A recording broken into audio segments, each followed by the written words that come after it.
Detroit. Once a thriving metropolis home to nearly 2 million people, now a crumbling shell of its former self. What led up to its demise, and what, if anything, can lead to its regeneration?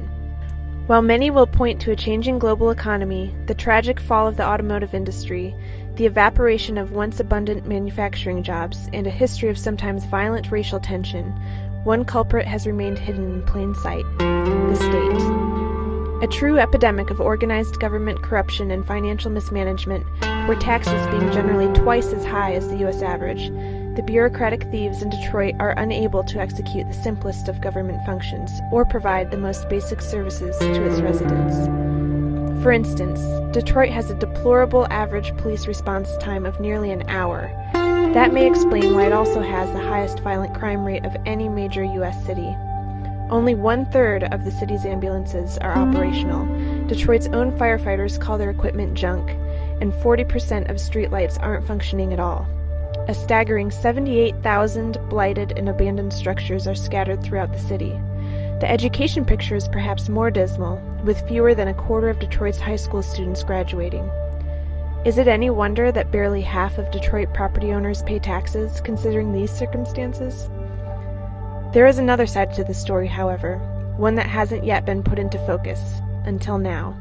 Creative individuals and entrepreneurs are discovering and implementing voluntary, mutually beneficial solutions to societal problems left in the wake of the devastation of the bloated and unsustainable government. These are the people working to create an independent and free Detroit.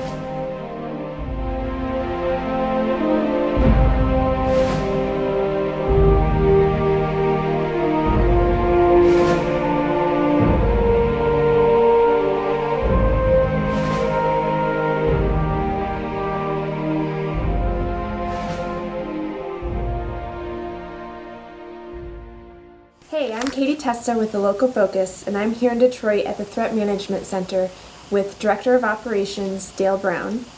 And Dale, I am completely new to this idea of threat management, and I want to know a little bit more about what you do here. How do you serve the community? And moreover, what's your philosophy here? How do you approach threats? Well, in general, Threat Management Center is about preventing threats from taking place.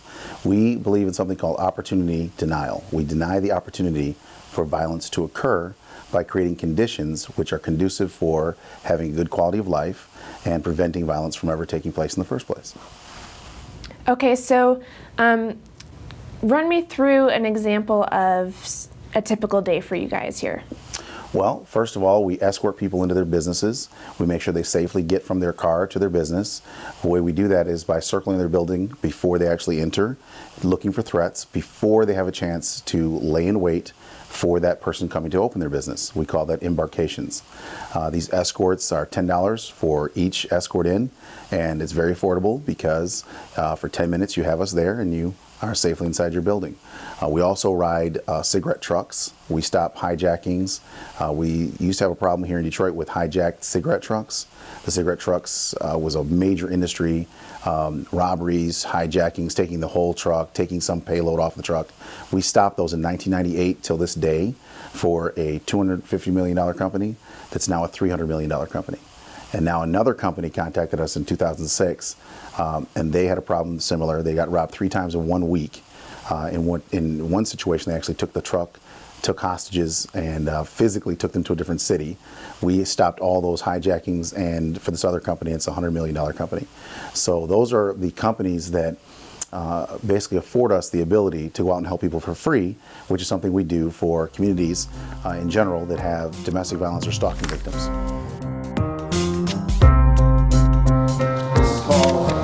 First I'm going to show you is just what's called pistol dysfunctions. So how to make the pistol not fire. So if someone has a gun, to make this gun not fire, the first way is to take the slide and push to the rear. If you take it out of battery just by pushing a little bit, just like that, it will not fire. 2, trap the hammer. Anytime you trap the hammer, pull the trigger, it can't fire. Yep. And put your finger behind the trigger. Nope, there's not enough room if you put your finger behind the trigger for the trigger to move and fire the bullet. So 3 ways to stop from firing. 1, slide to the rear. 2, trap the hammer either forward or backwards. put your finger right behind the trigger. So here, this means this gun cannot do anything to you. So if someone was up on you in a car or in an alley or anything, if you grab that gun, worst case scenario, you know you can at least stop it from firing.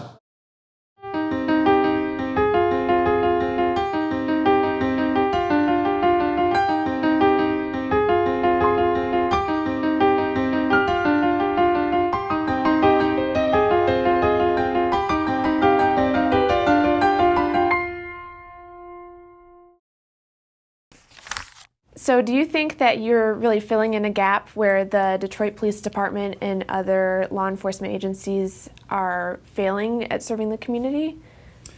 Well, I don't think it's necessarily that law enforcement's failing. I think it's just we have expectations that are outside of their scope of their duties.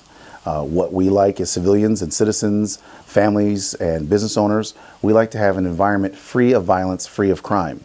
Police officers and police departments are tasked with arresting people after they've broken the law. So if you think about it, the core values and the metrics by which they are measured, law enforcement way of thinking is based upon prosecution, and ours is based upon prevention. And that's the core difference, is we are in line with what normal people want. They want a life without violence and crime. Right. So the police respond typically after rape, theft, or murder has occurred, and you guys would like to deter that, number one, and ensure that that stuff just doesn't even happen. The opportunity isn't there for people to come in and injure people or violate their property rights. So. Correct. And we consider that opportunity denial. So we don't let people create the conditions that lead to their arrest. We simply communicate with them ahead of time using psychology primarily, so that we create a condition where the predator mindset doesn't believe there's an opportunity, and therefore we create a condition where you can have a good quality of life for your family, your community, or your corporation. So what sort of things do you do to help other people that aren't, a part of threat management, but say members of the community, families, individuals? How do you help them detect and deter and all of that? Some of the ways we help, let's say three of the primary ways. Number one, we have a television show that comes on every Saturday here in Detroit. It's called Threat Management Center. It airs locally on Comcast cable TV. And what we teach on there is actually how to defend yourself.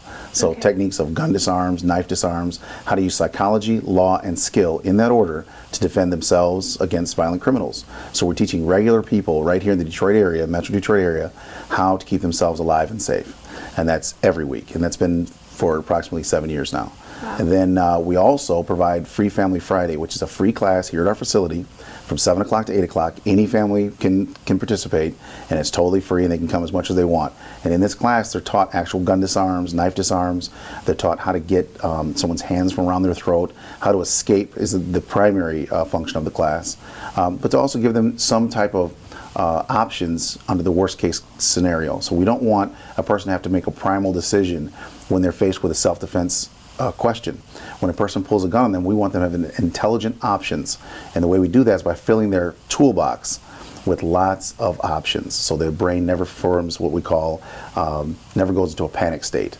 The panic state is, we attribute that to having a lack of known options. So we want someone to have a toolbox full of different options, and what we really emphasize is how to keep things from happening versus how to really fight really well. Right. So some of the cases that you deal with that I've heard about involve stalking. Do you care to elaborate about that at all? Yes, stalking and domestic violence victims are sent to our organization for protection. This is a community service for us. It's something we do for free. The shelters that are in the area, the prosecutor's offices, the domestic violence courts send people to us for assistance if they think they're going to be killed, if they think it's serious, anything that they call lethal level. They send these people to us. These are typically single moms or elderly people that are being terrorized by someone. And what we do is we keep them from being abducted. We keep them from being continually terrorized. And that requires us to go out and selflessly put ourselves at risk. Our team members do this by choice, but it's something they use to pay for their training here. So all they're getting is more advanced capability in order to go out and help people, but they have to put themselves at risk. And these are real, actual predators. And so what we're really proud of is that what we bring to the table are about a lot of heroic people that are altruistically motivated to create change in people's lives and keep them alive. And in 20 years, not one person who came to us for help has been injured. Not one person has been killed that came to us for help, and not one person on our staff has been killed. 6 of us have been shot, 1 female, 5 men, and none of us had ever had to go to court for civil or criminal reasons. So we've never had a situation go to the negative where we could not articulate it at the scene and create a positive outcome. Wow, that's really impressive. So tell me a little bit more about the history of Threat Management Center. How did it come to be? Well, at first I was just teaching in parks. I created a martial arts system, a survival system. The survival system I created blends together law and tactics. So you'd understand how you can legally defend yourself, whether you were fighting unarmed, fighting on the ground, fighting with a knife, pistol, a shotgun, or a rifle. Understanding the law and understanding how to protect yourself is vital. What happened was, in time, by actually getting out here and actually putting boots on the ground and getting involved in force-on-force adversarial situations, I got a chance to understand a whole other dynamic to human behavior, and that is psychology. Something I created called tactical psychology allows us to manipulate and persuade violent predators to not escalate.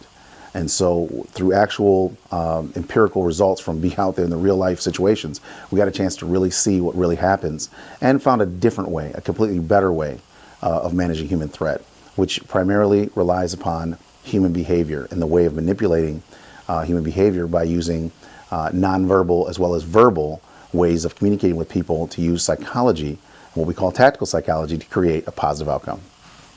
Awesome. Now, basic gun disarm. Put your hand in the gun. And right here, it says, don't move. Don't move. If I move, you gotta shoot. It's weird, isn't it? Yeah. The reason why that works is not because I'm a ninja. Okay, that's not it. You do kind of look like one, I mean. Tactical ninja, yes, but no, it's not why. It's just biomechanics. Remember that the reason why you're able to disarm a gun in the first place when someone's pointing it at you is it takes 0.02 seconds to respond to stimulus, which is you moving, and 0.01 to initiate action. So whoever moves first is the winner. Yeah. So when the gun is here and I move my head, your brain says pull the trigger. It tells the hand to pull the trigger. That's a one step. But my first step is move the head. Right. So I'm automatically ahead. All right. All I have to do is make a decision to not be there. Now stop the gun and get control of it. Watch this. Put 2 hands in the gun. Using 1 finger, I'm going to try to stop you from pointing it at me. Push towards me. That's weird, isn't it? Yeah. Oh, shoot. 1 finger can stop the gun. Wow. That's amazing. Okay, so I can do that. Yes, to a man. You can do, that's right. And this is how you do it. So when the gun is here, you actually grab the barrel, and then you would redirect it by pulling the back forward, and now your fingers on the trigger. Simple. And if you don't want to shoot them, you don't have to. So from here, we go 1, 2, 3. So we know that Detroit recently filed for bankruptcy. There's all kinds of unique problems in this city, especially in terms of personal safety. What are your thoughts on that, and how are you guys addressing some issues specific to Detroit that you might not see in other places? Well, the reality is I attribute the bankruptcy and all the economic issues to in Detroit. As a foundation, I attribute the foundation of those issues to a lack of safety. You will not invest and you will not live any place that's unsafe. And that is just a basic, fundamental human need to be safe. So if you don't feel safe, why would you invest in a business there? If you don't feel like your employees are going to be safe, if you don't feel like your investment's going to return. If you have a family and you get educated, why would you not leave a place that is not safe? You would. You would leave any place that's not safe. So a lot of people left for that reason. And once the people are gone, the businesses are gone, there's not going to be any tax base. So you can't have a flourishing, thriving city if it's unsafe. And a lot of times they think of it just the opposite. People in general think if we had more money, if we had a thriving city, we could then have safety, which is not true. In the absence of safety, you will have nothing. And you don't know that because normally you're not in an unsafe situation unless you are a person who can't make decisions in the first place. If you can make decisions, you probably live somewhere or operate your business somewhere that is inherently safe and therefore functional. So it doesn't occur to you that the lack of safety will ultimately result in a lack of capability and functionality. Hence bankruptcy and the other things that are going to come about because of a lack of funding. So I guess that's the primary obstacle in Detroit's way of really bringing it back is having a safe environment where people feel like they can go here and spend their money and raise their families and start businesses, and when they're not going to be in danger. So do you see your services being valuable in that realm and hopefully bringing people who are willing to take entrepreneurial risks and really start afresh in Detroit? Yes, we feel that based on the comments that we get from people commonly, that we're instrumental in keeping people here in Detroit. Families, retirees, people that are wealthy enough to leave have decided to stay because they enlisted our services, and what they wanted was to stay where they live. They want to not leave Detroit. They want to be safe here, though. They don't want to die in their home, so we offer that to them, the ability to have someone that will help keep you alive and safe where you are. You should not have to leave in order to feel safe. And we have businesses that are doing the same thing. They're saying, you know what, because of you and your organization, we're actually going to keep our business here and keep these doors open. And they've written letters to the city of Detroit. They've written letters to the mayor, and that's how we got an award last year for helping the society here and helping the community have a safe environment.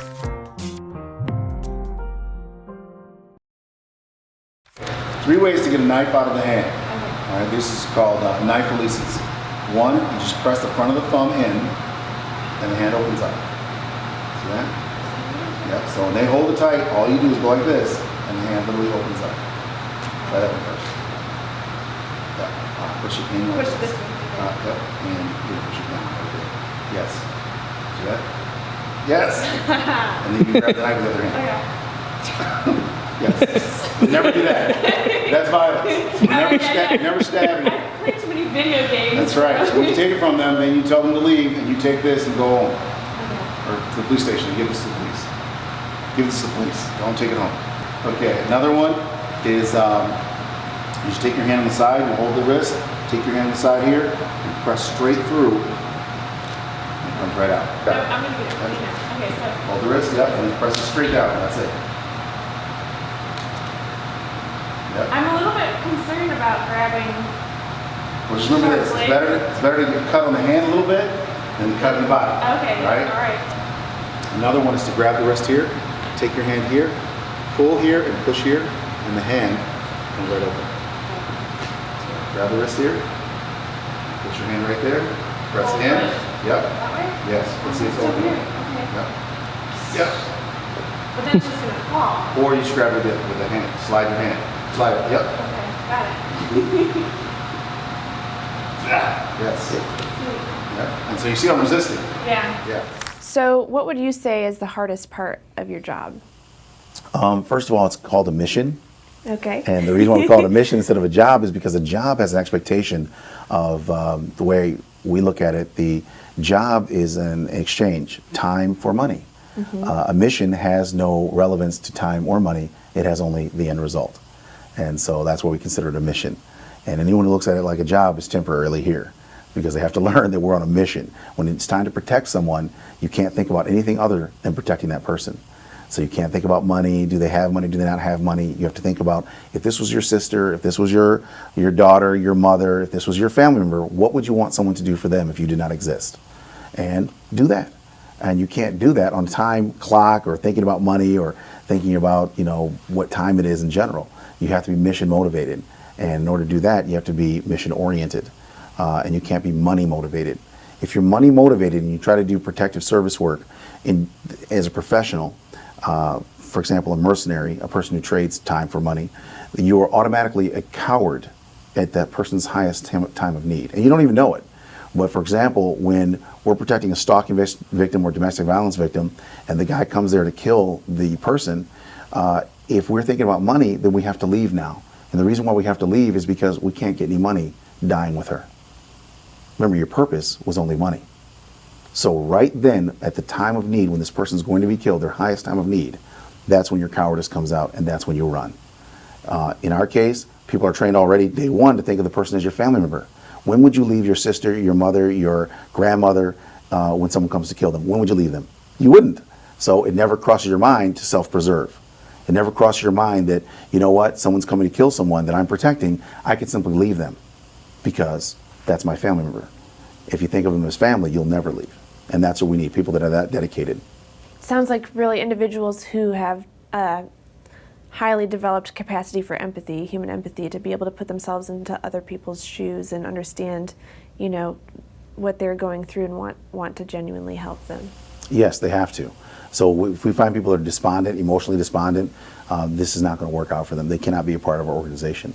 Because a lot of people are attracted to the organization for many different reasons, but they have to understand that it's about helping people. And so it's close related to like the Red Cross philosophy than it is, Army or, National Guard or something. Interesting. So Dale, thank you so much for taking the time to talk to me in the Local Focus today. If someone's interested in contacting you about your services, how would they go about doing that? Our website is threatmanagementcenter.com, threatmanagementcenter.com, and our 1-800 number is 800-525-3491. That's 800-525-3491. And we help people that can't afford our services if their life's in danger. Something for your viewers to know, that we actually help people if they need help. So if you have a domestic violence situation where it's extreme, where they believe the person's going to be hurt, they can be referred to us. We will help them for free. It doesn't cost anything, and we'll help keep them alive. Wonderful, thanks. You're welcome.